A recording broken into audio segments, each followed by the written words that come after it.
नारायणसमारम्भं शङ्कराचार्यमध्यमाम् अस्मदाचार्यपर्यन्तां वन्दे गुरुपरम्पराम्। प्रकृति तथा उनके अंश। आज हम इस विषय पे चर्चा करेंगे कि प्रकृति क्या है और प्रकृति के अंश क्या हैं। यह वीडियो भी एक सीरीज में मैं आप लोगों के सामने प्रस्तुत करूंगा। यह उद्धरण ब्रह्मवैवर्त पुराण के प्रकृति खंड से लिया हुआ है और उसमें कुछ जो स्वयं का ढूंढा है वो साथ में। तो आज हम ब्रह्मवैवर्त पुराण में उद्धृत यह पंचदेवी रूपा प्रकृति तथा उनके अंश इस विषय पर प्रकाश डालें। पंचदेवी रूपा प्रकृति ये कौन कौन सी हैं? पांच देवी। ये पांच देवियों का रूप कौन सा है? तो यह प्रकृति खंड से नारद जी भगवान नारायण से पूछते हैं इसके बारे में कि नारद जी भगवान नारायण से पूछते हैं कि प्रकृति क्या है, उनके अंश क्या हैं, वो सब आप मुझे बताएं। तो भगवान नारायण कहते हैं, गणेश जननी दुर्गा राधा लक्ष्मी सरस्वती सावित्री वही सृष्टि विधो प्रकृति पंचधा स्मृता। कि गणेश जननी दुर्गा, गणेश की माता दुर्गा, राधा, लक्ष्मी, सरस्वती और सावित्री, ये पांच देवियां ही प्रकृति कहलाती है। यह पांच देवी ही प्रकृति कहलाती है। इन्हीं पे सृष्टि निर्भर है, पूरी सृष्टि इन्हीं पे निर्भर है, इन पांच देवियों पे, पंच देवी प्रकृति।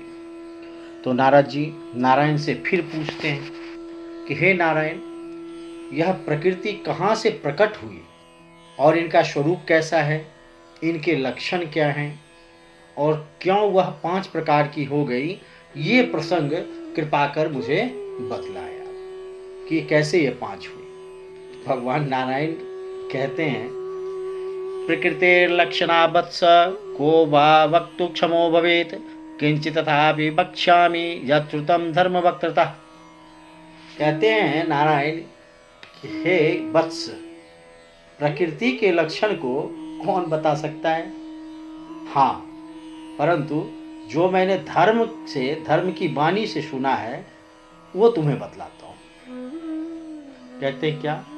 प्रकृष्टवाचक प्रश्च वृतिश्च कृतिश्च सृष्टिवाचक सृष्टो प्रकृष्टा या देवी प्रकृति सा प्रकृति स्थिता गुणे प्रकृष्ट सत्वे च प्रशब्दो वर्तते श्रुतो मध्यमे कृष्ण रजसी या देवी प्रकृति सा प्रकृतिता।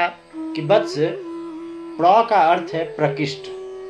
प्र से प्रकृति में प्र जो है उसका अर्थ है प्रकृष्ट, प्रकृष्ट, और कृति से सृष्टि के अर्थ का बोध होता है। कृति करने, सृष्टि से, अर्थात सृष्टि करने में जो प्रकृष्ट हो, प्रकृष्ट मतलब परम प्रवीण, जो सृष्टि करने में परम प्रवीण हो उसे ही प्रकृति कहते हैं, वही प्रकृति है।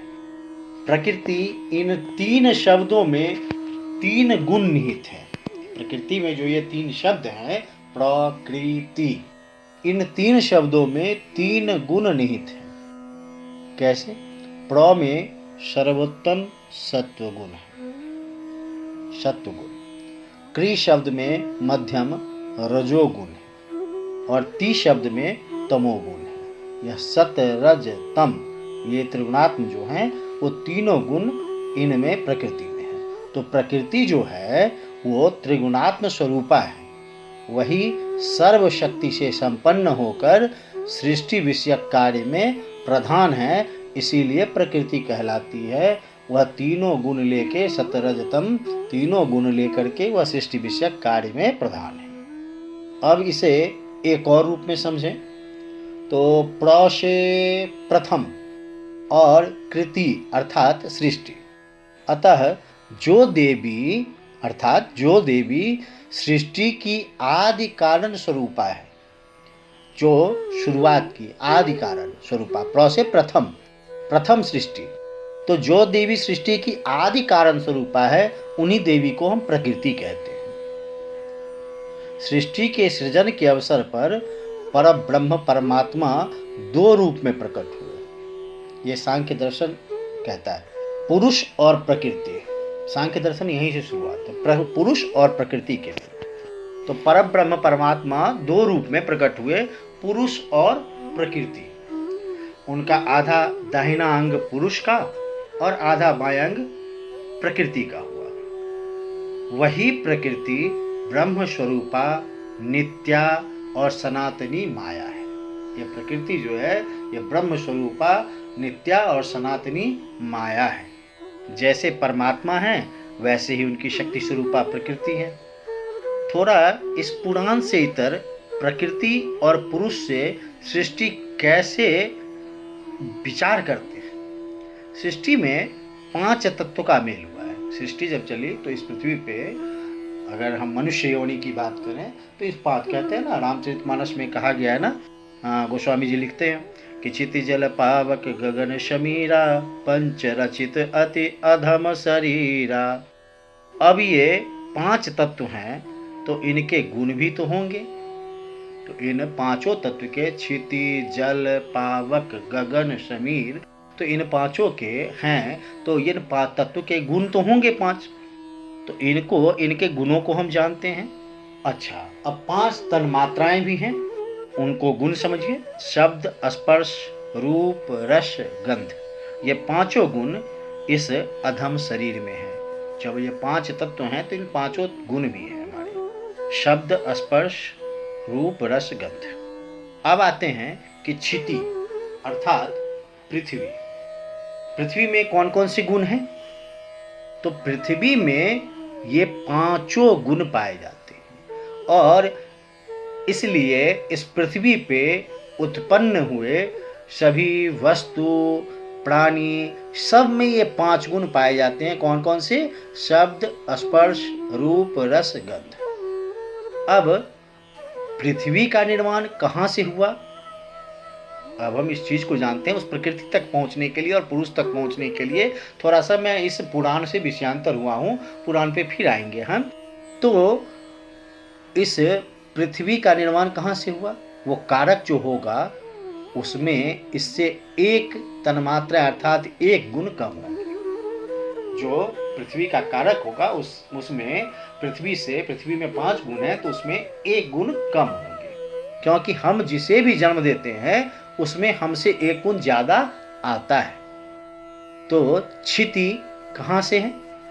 तो जल से। इसे आज के भी भूविज्ञान से समझें अगर, कहते हैं नदियां ही भूमि का निर्माण करती हैं, नदियों से ही भूमि का निर्माण होता है। अर्थात जल से क्षिति पृथ्वी, तो 5 गुण पृथ्वी में हैं, तो जल में कितने गुण होंगे? तो जल में सिर्फ 4 ही गुण होंगे। वो कौन से हैं? तो वह हैं शब्द, स्पर्श, रूप और रस। जल में ये 4 ही गुण हैं। अब फिर उत्पन्न होता है कि जल का कारक कौन? तो जो जल का कारक होगा, तो जल में 4 गुण है, तो उसमें 3 ही गुण होंगे। तो अब वो जल कहाँ से हुआ? उसका कारक कौन? तो उसका कारक है अग्नि। आग से ही जल की उत्पत्ति होती है, जल का निर्माण होता है। तो अब अग्नि में 3 ही गुण होंगे, तो जल से 1 कम। तो कौन से होंगे जल से 1 कम? तो शब्द, स्पर्श, रूप, इसमें रस और गंध नहीं होंगे। अब अग्नि, तो अब अग्नि का कारक भी कोई होगा। तो अग्नि का कारक कौन है? तो इसका कारक है हवा, शमीर, पवन, क्योंकि बिना हवा तो आग जल ही नहीं सकती। तो अब इस हवा में कितने गुण होंगे? तो उस अग्नि से भी 1 कम, तो इसमें 2 गुण होंगे। कौन कौन से? तो शब्द और स्पर्श, इसमें 2 गुण हैं हवा में, शब्द और स्पर्श। अब हवा का कारक, वायु का कारक कौन? तो गगन, आकाश, 5वां तत्व।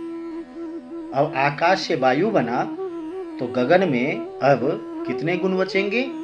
तो सिर्फ एक गुण बचेंगे। वायु में 2 थे, आकाश में गगन में 1 गुण बचेंगे। वो गुण कौन सा है? तो शब्द। आकाश में सिर्फ आकाश तत्व में 1 गुण है, वो है शब्द। आकाश में शब्द गुंजायमान है। ये 5 तत्व के 5 गुण हो गए। चूंकि गगन में 1 ही गुण है तो शब्द, तो इसका कारक भी तो कोई होगा।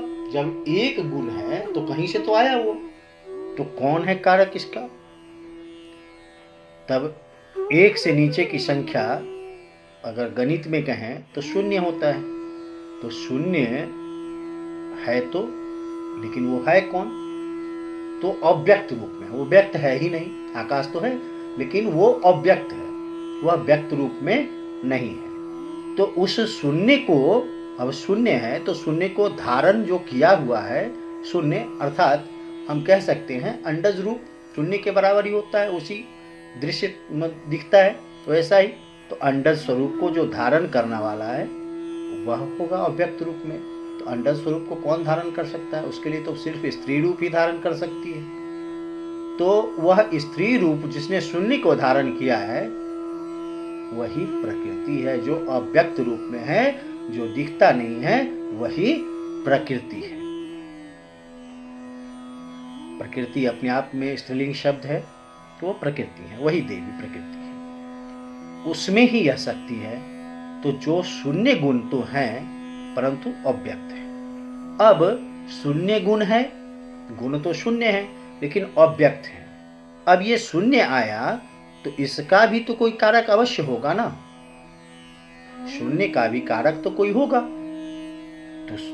तो शून्य से नीचे तो कुछ नहीं, शून्य से नीचे कुछ नहीं। हम 5 4 3 2 1 शून्य तक आए, छठा, और उस शून्य से नीचे क्या है? तो कुछ नहीं। गुण तो कुछ नहीं, तो क्या? तो निर्गुण निराकार, न आकार है न गुण है, निराकार निर्गुण परब्रह्म, वही परमात्मा है, वही पुरुष है, वही पुरुष। और ये प्रकृति, ये 7वां तत्व पुरुष, छठा तत्व प्रकृति, वही 2 तत्व मिलके ये बाकी के 5 तत्व का निर्माण, 5 तत्व से निर्माण किए, सृष्टि आरंभ हुई, जो इस मनुष्य शरीर तक पहुंचे हम, वही परमात्मा है। इसलिए इस गुण को जो जानने वाले लोग हैं वो स्त्री पुरुष में भेद नहीं करते हैं, वे सबको ब्रह्ममय देखते हैं। तो वो परम पुरुष के मन में जब सृष्टि की इच्छा उत्पन्न हुई तो अचानक ही मूल प्रकृति परमेश्वरी प्रकट हो गई। अब हम इस कथा पे आते हैं कि कैसे हुआ। तो ब्रह्म वैवर्त पुराण प्रकृति खंड में कहते हैं भगवान नारायण, तो वही परम पुरुष के मन में जब सृष्टि की इच्छा उत्पन्न हुई तो अचानक ही मूल प्रकृति परमेश्वरी प्रकट हो गई। फिर सृष्टि की रचना के लिए परमात्मा की इच्छा से इनके 5 रूप अलग अलग हो गए। वो 5 रूप, गणेश की माता दुर्गा, सरस्वती, लक्ष्मी, सावित्री, राधा, ये 5 रूप। वही प्रकृति मनुष्यों के भक्ति के अनुरोध पर विविध रूप धारण करती रहती है।